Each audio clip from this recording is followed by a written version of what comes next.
Hey, what's up, guys? 240p gang squad, bad bit rate boys, low quality mafia, low quality is the movement. We're back for another one. Today I want to talk to you guys about the CIA Gateway experiment, also called the CIA Gateway Project. Now, what that is it was a CIA Army funded investigation done by Wayne M. McDonald, who was actually a Army employee at a military installation, a military base in Maryland, United States. And so what this dude Wayne M. McDonald was tasked with doing was researching the research made by a dude. So I don't really know how to pronounce it because it's spelled Itzhak, Itzhak. So for simplicity's sake, I'm gonna call him Isaac. But that's spelled Itzhak if you want to look him up. Isaac Benkov. Isaac Benkov. The inventor of the world's first steerable heart catheter for all my medical people out there. The inventor of the steerable heart catheter.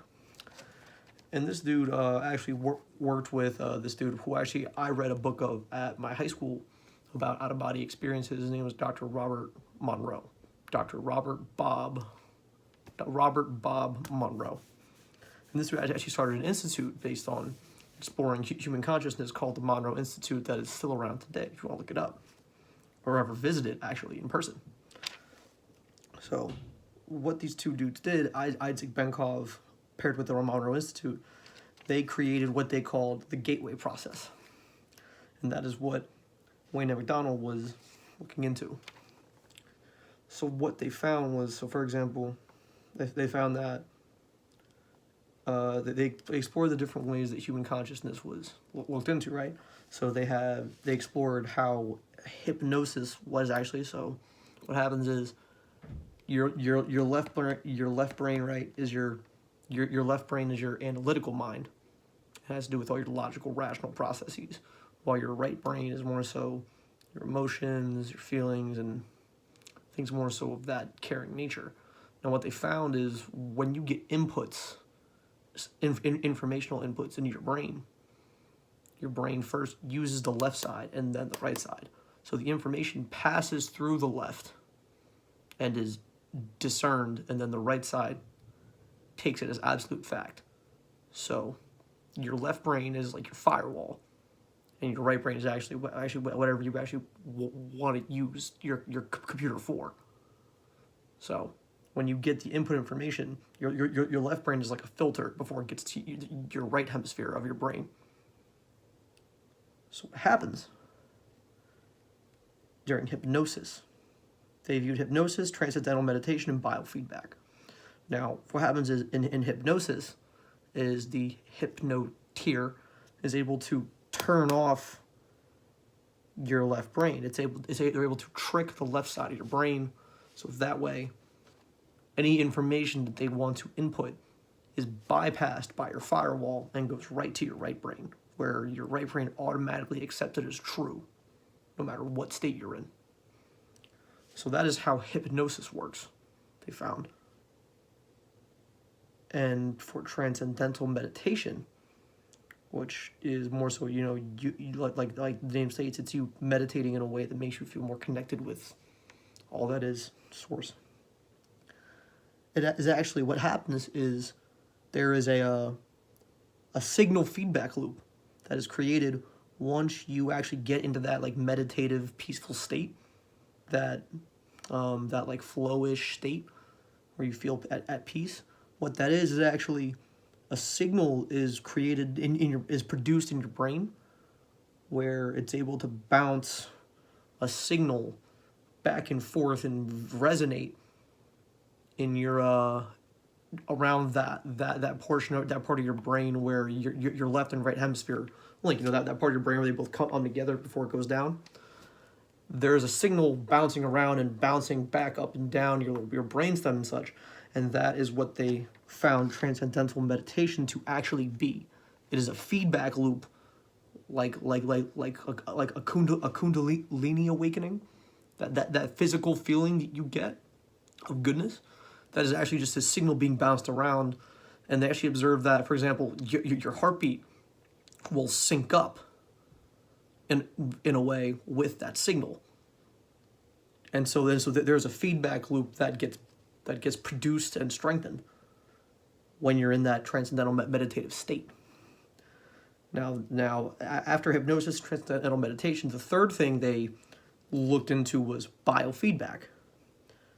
Now, what biofeedback would be is, for example, like, say you took off the top of my head, right? And you had 2 electrical prods. And depending on where you knew how to prod, you could activate this part, activate that part, activate this part, activate that part. So let's say you hit like here, and my leg moves like this. So click, click. And then, you click here, and then my arm goes like this. Or if you click here, my finger goes like this. If you click here, my arm will heat up. If you hit here, I'll feel really cold and won't feel my left arm anymore. That would be an example of biofeedback. Or say I had a bruise on my leg, and they were like, all right, so for an hour, you're going to imagine your leg getting better and focus on that. And then after a period of time, maybe the swelling in my leg goes down or something like that. That would be biofeedback. It would be, imagine your leg is really cold, but focus on it for like an hour. And if my leg actually got any colder, they would call that biofeedback. So being able to like trick yourself, right? Or like, if let's say I had really intense pain and they were like, just think the pain away, and you focused. If I could eliminate that pain, and they could like tap my leg, and I wouldn't feel the pain, that would be like biofeedback. And so that is like tricking and hacking the hardwiring in your brain to believe something else. And they can see where the hemisphere activity is in your brain hemispheres, right? So what they then came up with was to induce these such states and play around with them, which there's 5 states. There's like alpha, beta, theta, gamma, and sigma, of like different brainwave states that they call them. That's just what they dub different ranges, and what those ranges are the frequency in hertz that your brain is giving off. So like the wave, if the wave is faster, it's one state. If the wave is slower and more stretched out, it's another state. And you can measure this in the brain in real time. And they use a thing called hemisync, which is hemisphere synchronization. Also, it is known very popularly as binaural beats. And what the idea is, using these different frequencies, you can actually artificially cause the brain and such, since naturally we can get into these states, you can artificially set up the requirements and prerequisites for these states to happen, thus making it much easier for the participating individual to then, induce these states with ease. So they would use hemisync. So what they actually did is they measured people doing these various states, like hypnotizing people, biofeedback, transcendental meditation, and they used these hemisync binaural beats to further induce these alternate states of what we dub consciousness. And they worked. And they used MRI machines, CAT scan machines, and that's actually how they even witnessed the specific heart pattern synchronization with the various states of altered perception and consciousness that you could get in. And what they found was that using the hemisync and using medical instruments to observe the interactions, we actually could achieve these states in much faster progression. So we can get faster left-right hemisphere signal resonance. Better resonance and better means better synchronization. And better synchronization means we can achieve those states faster and deeper into the states and stay there longer and remember more of it. So while that happened, they also found that the deeper you get in, it goes beyond your heart.